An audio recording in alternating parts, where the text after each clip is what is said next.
Imagine a man living an ordinary life, like all of us.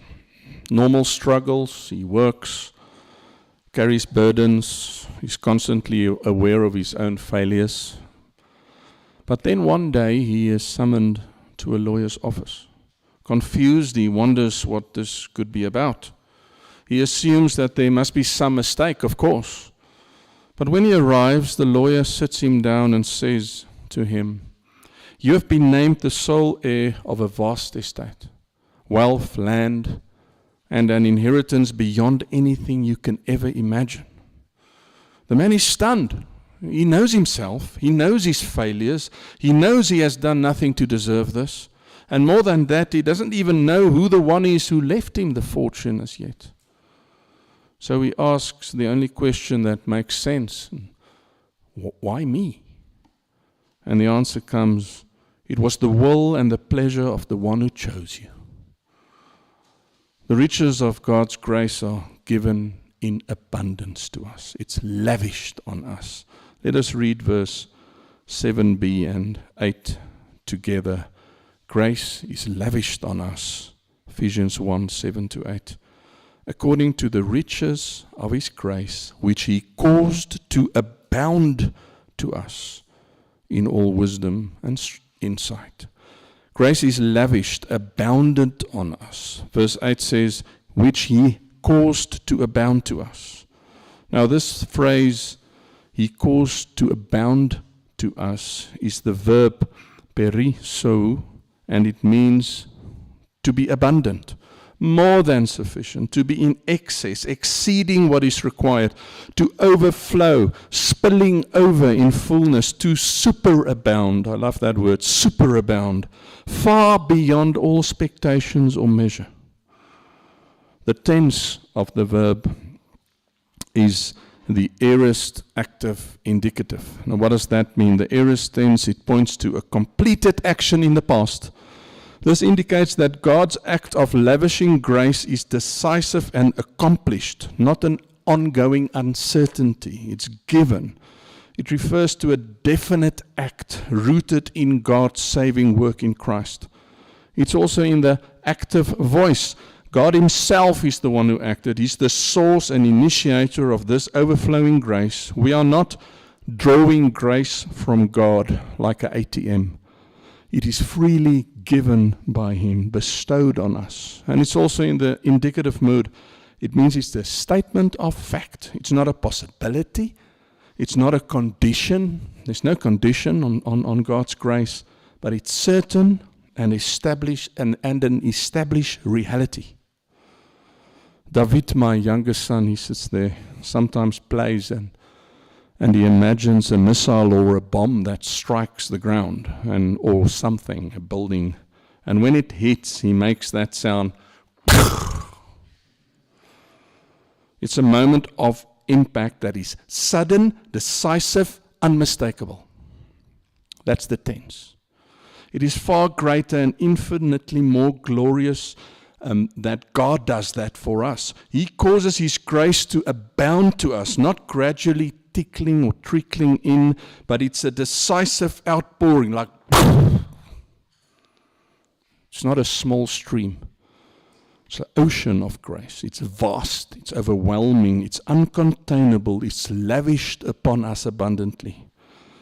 But, and this is so reassuring and wonderful for us, beloved, is that Paul also explains that God's grace stays with us during our whole life.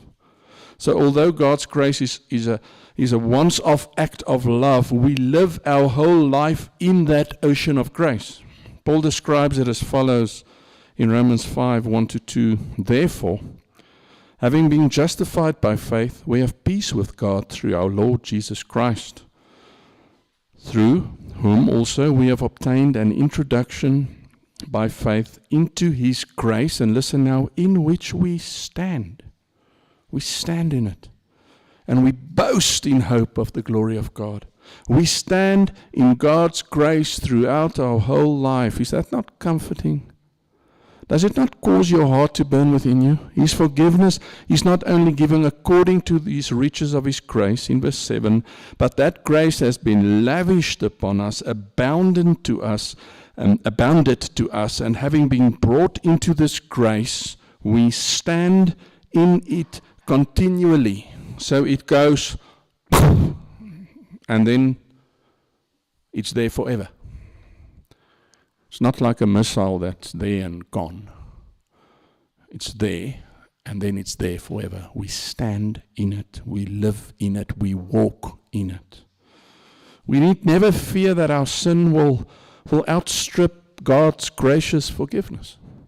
As we walk through this life, we do not need to worry that the scale of our sin will outweigh the measure of His grace. Paul assures us of this in Romans 5:20. Romans 5, am I the wrong verse there? Sorry.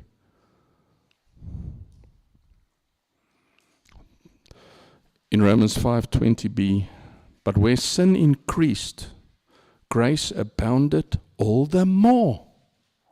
It's more. It abounds. It's lavished on us. Beloved, our Heavenly Father does not deal with us sparingly. He does not give just enough forgiveness, as though we might exhaust it, as though we must be careful not to use too much of His grace. No, God does not forgive like men forgive. After salvation, you cannot out-sin the grace of God. Not because sin is small, but because His grace is greater.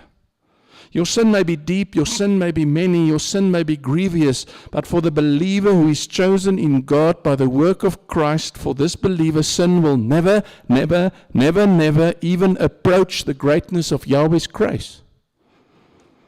Psalm 103 verse 13 to 14 reads, as a father has compassion on his children, so Yahweh has compassion on those who fear Him.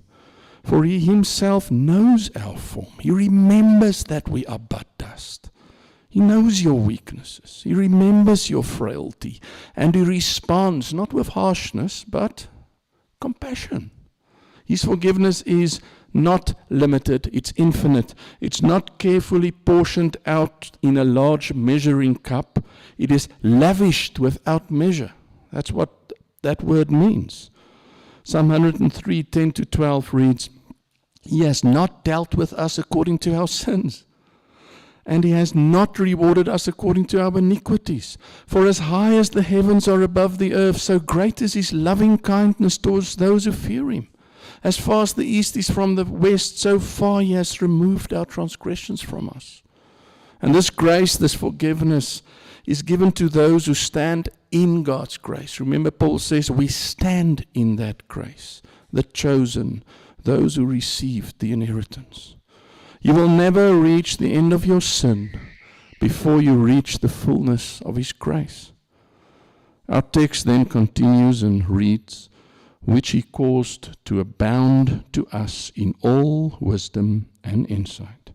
Now, some translations and some readers take this to mean that God gives grace according to His own wisdom and His own insight, as though His wisdom or insight measures or limits His grace. That's not what Paul is saying. God does not give grace carefully. He causes it to abound. Rather, the text is explaining to us that in His grace, God not only forgives, in His grace, God not only saves, but in the same grace, He gives to us all wisdom and all insight. It's best understood as grace is wrapped in all wisdom and insight. And wisdom and insight are not a limit on His grace. They are expressions of His grace. Sophia, the term for wisdom, it's not Aron Sophia, it's the Greek word. The term for wisdom emphasizes understanding of ultimate things. Understanding of ultimate things. The word insight, phronesis, on the other hand, it emphasizes spiritual prudence in the handling of daily affairs. So in the context of our text, verse 8, Sophia, or wisdom, means to understand divine truth. Phronesis means to apply that truth in your life. One is to have wisdom, insight, to do the wisdom. So the two words go together, to know how to act and then apply that wisdom and apply the truth in our lives. Let's look at each word in a bit more detail. Ephesians 1 verse 8, which he caused to abound to us in all wisdom. Now wisdom, or Sophia, embraces the idea as a cleverness and skill, a skill in the matter of common life, sound judgment, intelligence, practical wisdom, learning, speculative wisdom, to be wise. But interestingly, Sophia is firstly used in the Bible as of God. He is the perfect wisdom for us. Sophia shows us God's attribute of wisdom. It's the highest use in the Bible. It refers to one of God's attributes, wisdom. Romans 11:33 reads, "Oh, the depth of the riches and wisdom, Sophia, and knowledge of God. How unsearchable are his judgments and unfathomable his ways." So here Sophia is the absolute, perfect, and infinite wisdom of God. Beloved, God never errs, he never learns, he never improves. All his ways are perfectly Sophia, perfectly wise. And the clearest display of his wisdom, of this wisdom of God, is found in Christ. Sophia is fulfilled in Christ. 1 Corinthians 1:24b says, Christ, the power of God and the Sophia of God. Christ is the wisdom of God. This is the highest Christological truth. Wisdom is not merely something God the Father has or possesses. Wisdom is not merely something God the Father gives. Wisdom is embodied in Christ. Christ is the perfect expression of the Father's divine wisdom. And when Christ came, he embodied grace and gave us wisdom. Perfect, 100% perfect wisdom embodied in Christ. In the Bible, however, we also see another type of Sophia, the same word, that is false Sophia, worldly wisdom. 1 Corinthians 3:19 says, "For the wisdom of this world is foolishness before God." Worldly wisdom is rooted in human reasoning, built on philosophical systems. It's independent of God. It may appear impressive, but before God it's foolishness.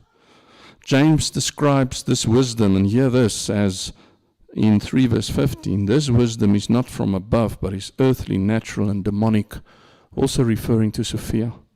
Now this is sobering. Not all wisdom is from God, or perfect wisdom is from God. Earthly wisdom that we think we know, we think we're so important, is earthly, fleshly, and even demonic. But for the Christian, Sophia is wisdom from God in Christ by grace. That's our text. Let's return to our text. He caused grace to abound to us in all wisdom. Now this is wisdom given in Christ, given to believers. Sophia given to believers. The same God who possesses perfect wisdom and revealed that wisdom in Christ now gives wisdom to his people. In Colossians 1 verse 9, Paul tells the church, "We have not ceased to pray for you and to ask that you may be filled with the full knowledge of his will in all spiritual Sophia, wisdom and understanding." This wisdom is given by God, revealed through his word, applied by the Spirit. Believers are not given perfect wisdom in themselves. That's important. You are not a little God. But they are given true wisdom from the perfect God. So together, as we stand in grace throughout our lives, we grow in this wisdom as we grow in Christ. Sanctification, he's the perfect wisdom, and slowly but surely we become more like him. We can never be perfect in wisdom like God because he's perfectly wise, but we can grow in that. And you know what? As a Christian, we have the ability to grow in that. In sanctification, becoming more and more wise and not just sitting in our sin. But what is this wisdom that we should be sanctified in? What is it? What is it? How does the Bible define it? Well, it's defined directly in James 3 verse 17. Let's read that. "But the Sophia, the wisdom from above is," here it is, here's your thoughts. It's pure. It's peaceable. It is gentle. It is reasonable. It's full of mercy. It's good fruits. It's unwavering and without hypocrisy. And this is the wisdom we receive. We receive by His abundant grace the ability to sanctify us by the Holy Spirit as we stand in grace throughout our whole life. Not earthly wisdom, no human reasoning, but wisdom from above given by God. And this wisdom is not merely something we know, it is something that transforms how we live by the Holy Spirit. It gives us the skill to be able to live a life that glorifies Christ. Now remember, Sophia is the skill. It is who we should be. It's how we should think. It is what should captivate our thoughts. It is from here that the action actually takes place. Sophia makes us wise so that we can take the right actions. Beloved, because we have received this wisdom, we are now able, by God's grace, to think in the following ways, according to James 3, verse 17. Wisdom from above is pure. It pursues holiness, sincerity, moral integrity. Thoughts are focused on purity. Do you see this type of wisdom? It's not do not steal or do not kill. It's not the do commands. It's the think commands. It's your being, who you are. And you get the ability to be able to Sophia when you are saved. It's also peaceable. A heart of peace, reconciliation, unity, rather than conflict or division or not a critical spirit. It's gentle, a heart of humility. You approach somebody in tenderness, calmness, even if you're under pressure. It's also reasonable. You are teachable. It's yielding. A teachable heart. You have a teachable heart. You're willing to listen. You approach somebody after church at the coffee table, and you are teachable. You're not stubborn. You seek to learn, and you yield to godly wisdom. It's being full of mercy, willing to forgive freely, cannot wait to get to that person and ask them for forgiveness. A heart of compassion. It does not hold sins against others. It's full of good fruits, visible righteousness, and Christ-like character through the Spirit, love, joy, peace, patience, kindness. Galatians 5. It's also unwavering, steadfast, consistent, dependable on God, not double-minded. You see, all this is your thoughts, who you are, your being. And you are also without hypocrisy. You are genuine, sincere, without pretense. Your outward life eventually matches inward reality. So this is the difference that Sophia from above makes. It changes the heart. It shapes your life. It distinguishes the believer from the world, and it's rooted in grace. Sophia, therefore, it's not merely in what we think or say, but it's who we are. That's the evidence of true Sophia. With salvation, Sophia is abounded to us. And through our lives, in our sanctification walk, Sophia becomes more and more part of our lives. How we think. It changes our thinking patterns. If we claim to have wisdom from above, it will be seen in how we think, how we respond, how we treat. True wisdom will result in true understanding of ultimate things. That's the definition of Sophia. True understanding of ultimate things. True understanding. But it does not remain just an understanding. No, we also receive insight, the ability to live out that which we understand, the ability to live out the Sophia, and that is insight. Our third point, we receive all insight. Ephesians 1:8, which He caused to abound to us in all wisdom and in all insight. We've seen the Greek word translated insight is phronesis, insight. It's the product of Sophia. That is, right thinking leads to right living. When a believer begins to think according to biblical truths, when he pursues peace, gentleness, mercy, sincerity, he is thinking correctly. That is Sophia. But true wisdom does not remain in the mind. It does not remain in a perfect idea. Godly thinking, that is Sophia, produces action, and that is phronesis. And it refers to practical understanding, discernment, the ability to apply the truth, thoughtful, godly decision making. It's wisdom lived out. In the context of our text in Ephesians 1 verse 8, Sophia leads to phronesis, wisdom to insight. And in Ephesians 1 verse 8, this insight is not describing an attribute of God. This phronesis is not one of God's attributes.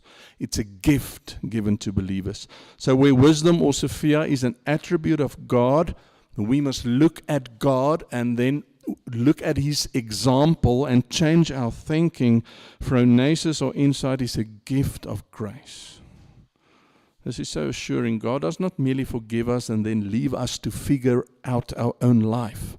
He gives us the ability to understand His wisdom, one of His true attributes.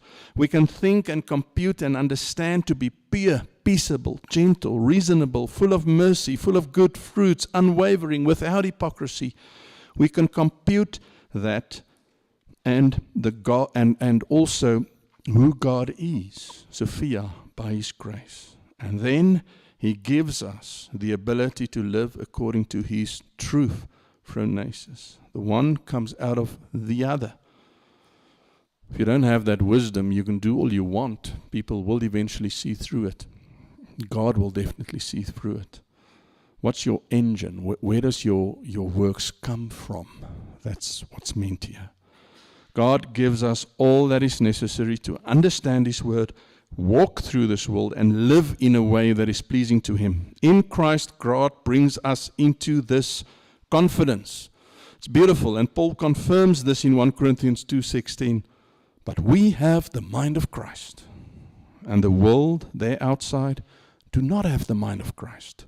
The world is without any wisdom or insight. Those who do not know God do not possess this insight. Even the greatest minds, human minds in our world, are left without answers.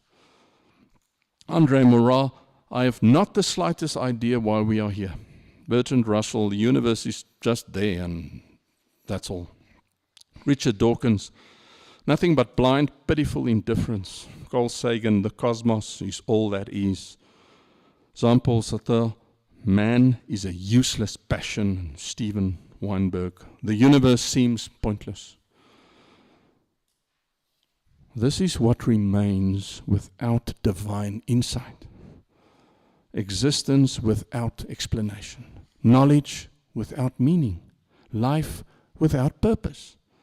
And this is not surprising. Scripture explains why. 1 Corinthians 2:14 says, but a natural man, that's Bertrand Russell, Sartre, all those people, does not accept the depths of the Spirit of God, for they are foolishness to him, and he cannot, and here's the crux, understand them.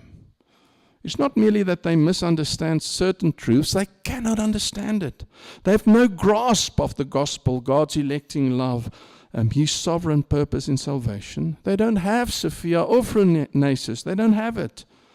1 Corinthians 1:18 confirms, for the word of the cross is foolishness to those who are perishing. What is our greatest treasure? Our greatest treasure is foolishness to the world. And that's exactly what Jesus also said here on earth. The things of God are for His children alone. The so-called wise will inherit nothing. God's children will inherit everything. But how should we be? Matthew 11:25, Jesus said, I will praise you, Father, Lord of heaven and earth, that you have hidden these things from the wise and the intelligent and have revealed them to the infants. Come like a child. God reveals truth not to the proud, but to the humble. Those who go to Him in humbleness like children We, beloved, are chosen, we are saved, we are redeemed, we are forgiven. Grace has been lavished on us. It has been abounded to us in wisdom and in insight. And therefore we can understand. God does not leave us to figure it out. This is not a Rubik's Cube and we must try and do it. No, it's there, it's perfect.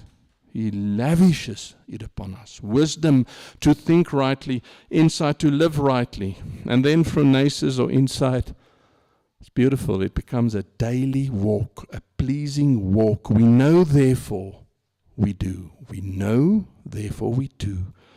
And Paul defines this outworking of phronesis in Colossians 1 verse 9 to 10.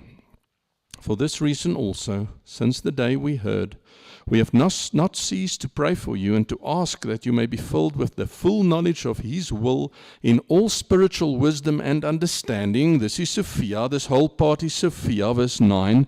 Full knowledge of His will, spiritual wisdom, understanding, all is Sophia. And here comes phronesis, verse 10, so that you may walk in a manner worthy of the Lord, to please Him in all respects, bearing fruit in every good work and multiplying in the full knowledge of God. We are not left to guess our way through life. We've been given divine insight to walk in a way that pleases Him. And we can, and we have, and we must, because we are in grace. In Him, it happened. And now we're in it. I'm sure some of you might be thinking right now, but what about the thousands of Christians who lacks wisdom and insight? There are some Christians who sadly do not seem to have any wisdom or insight. That's our next point. When a Christian lacks wisdom and insight, a true believer has been given wisdom and insight in Ephesians 1 verse 8, but in experience, as we've said, a believer may still lack the expression of it. It's part of sanctification, and there can be various reasons for that. The first reason, without a doubt, one of the most important reasons, if you're a Christian, if you do not neglect God's word. Return to the word. Wisdom comes through the reading of Scripture, and we can understand Scripture. We are given wisdom, but we are so used to an easy life. We are so used to our cars and our phones and our income and comfort that we begin to find our value in earthly things instead of God. Psalm 119:105 says, your word, your law, your Scripture, your Bible is a lamp and a light. Psalm 19:10, they are more desirable than gold, your law, even much fine gold, sweeter also than honey and the drippings of the honeycomb. Verses 103, how sweet are your words to my taste, yes, sweeter than honey to my mouth. If the word is neglected, thinking becomes unclear, discernment weakens, you lose your direction, sometimes even your happiness. You do not grow, you just stagnate. You then try to define your own wisdom and insight, try to think and talk your way out of it. You turn from biblical truth and begin to construct a skewed wisdom shaped by speculation and feelings rather than Scripture. The remedy, fill your mind with Scripture. Colossians 3:16 reads, let the word of Christ richly dwell within you with all wisdom, teaching and admonishing one another with psalms, hymns, spiritual songs, singing with thankfulness in your hearts to God. Second reason people lack wisdom and insight is lack of prayer. They don't ask, they don't pray. God gives wisdom. We must ask in prayer. We must ask. James 1:5, but if any of you lacks Sophia, let him ask of God, who gives to all generously and without reproach, and it will be given to you. Do you ask Him for wisdom, for insight every day, throughout your day? Do you depend on Him or on yourself? A prayerless Christian will often be a wisdom-deficient Christian. They do not ask, they do not spend time with their God. There's no communication. 1 Thessalonians 5:17, one of the shortest but most profound verses in Scripture reads, "Pray without ceasing." This does not mean we should be on our knees 24 hours a day, but that we should communicate with God always. When you rise up, when you eat, when you work, when you play, always. We should talk to Him. That will make you wiser. It will give you insight. If you struggle with a sin, say pornography, if you pray the whole time, will you switch on that computer? No. Because you're praying. You're praying loudly. How much do you pray? Or do you worry more? Or do you pray more? So we worry so much in our heads that we don't pray in our heads. Pray when you walk into a meeting, into a confrontation, into a church. When working, always in everything, come to God. He will listen and He will give you wisdom, because in His grace, our salvation, you received wisdom. Thirdly, why people don't have wisdom and insight is they're walking in sin. Sin clouds judgment, even for believers.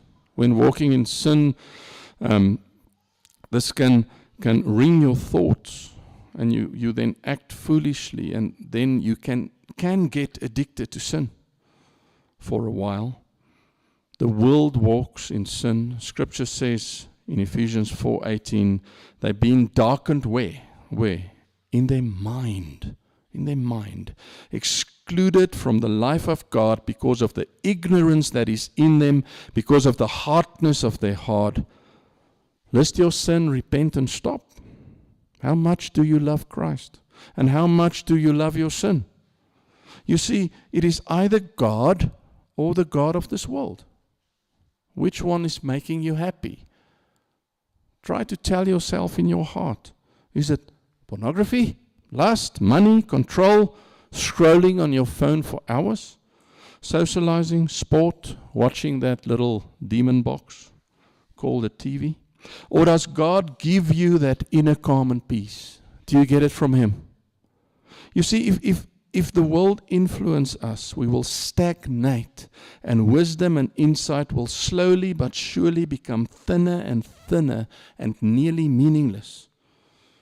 The remedy is in 1 John 1:9. If we confess our sins, He is faithful and righteous to forgive us our sins and to cleanse us from all unrighteousness. Fourth reason people don't have wisdom or insight today, Christians, is because of a worldly influence. We've got to renew our minds. Some Christians let the world and that which the world stands for influence their thoughts. They let news influence them negatively. The price of diesel makes them cringe and in fear. The war in Iran, even a weather app can cause some to worry. People, God is in control. He controls wars. He controls diesel prices. He controls governments, exchange rates, spiking in Solomon Mshlangu Road. He's in control of it all. The world's not your friend. The world hates God.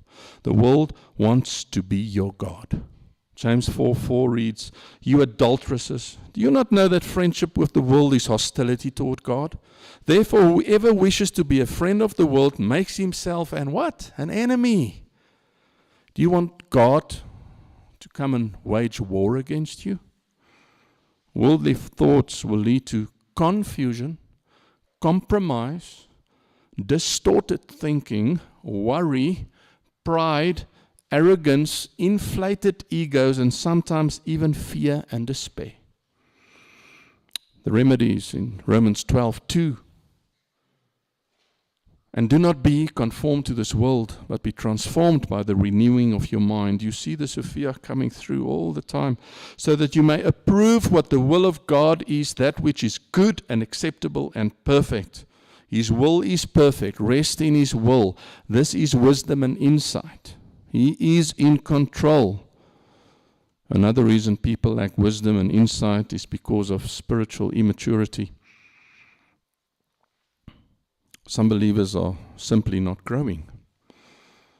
And this often shows itself in anger.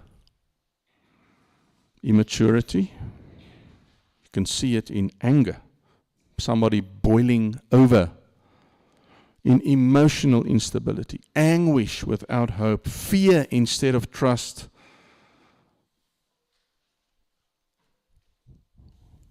We should affirm that God is in control, but they respond with anxiety and self-dependence instead of resting in God's wise and sovereign care. Proverbs 3:5-6 says, trust in Yahweh with 92% of your heart. No, all of your heart. And do not lean on your own understanding. Maybe just 10%. No, do not lead on your own understanding. In all your ways, acknowledge Him. It should have been 50% of your ways. No, the others is your no. And then He will make your path straight. Spiritual maturity, what is it? It's to acknowledge God in everything and going to Him for help. Some also overreact instead of responding biblically. They are easily offended. They lack discernment in decisions. They follow feelings instead of Scripture. They struggle to apply truth in real situations. Hebrews 5:14 says, but solid food is for the mature, who because of practice, have their senses trained to discern both good and evil.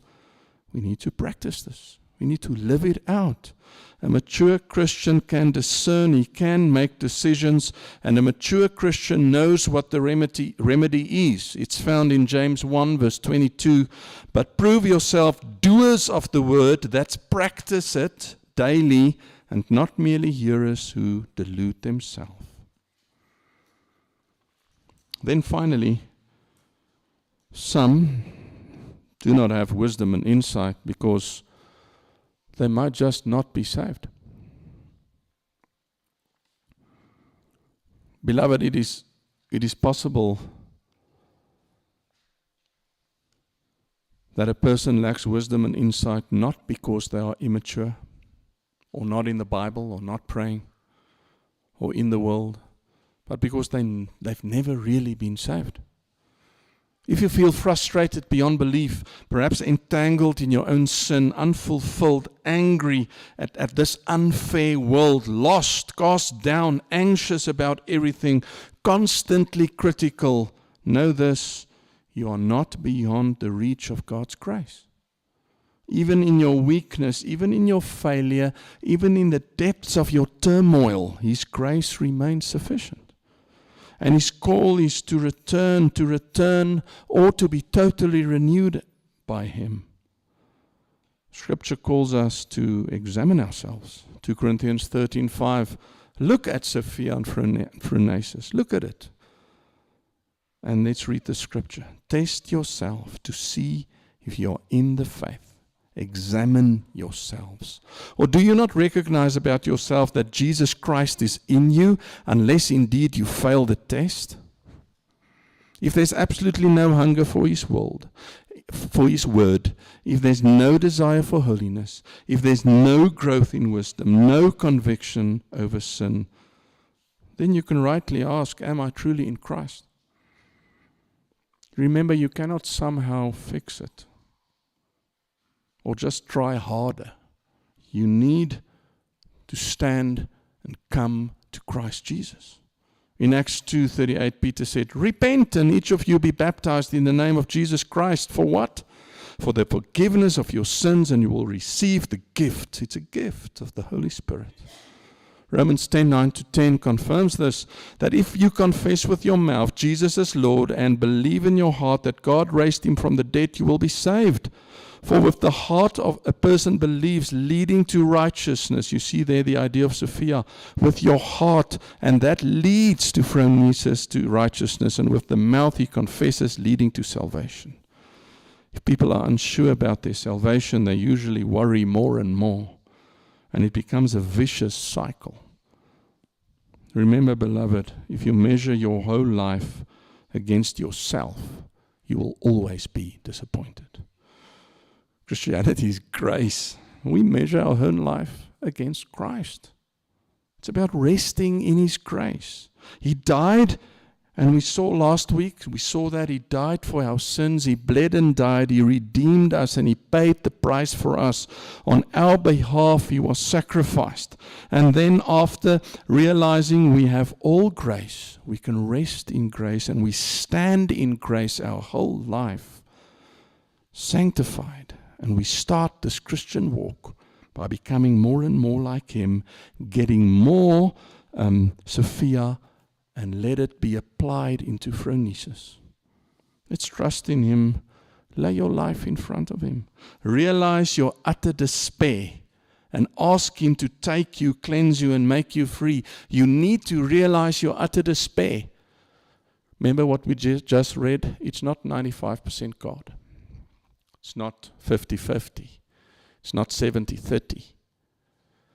If you don't realize your utter, total despair in your own sin, dead, spiritually speaking, you're still going to think that it's up to you. Turn to Him. Lay your life in front of His feet. Realize your despair. Then what will happen? That will happen. And the effects of it will be in your life forever and ever. Grace given, standing in grace, wisdom, insight. Please do not play seesaw with your salvation. Am I? Am I not? Am I saved?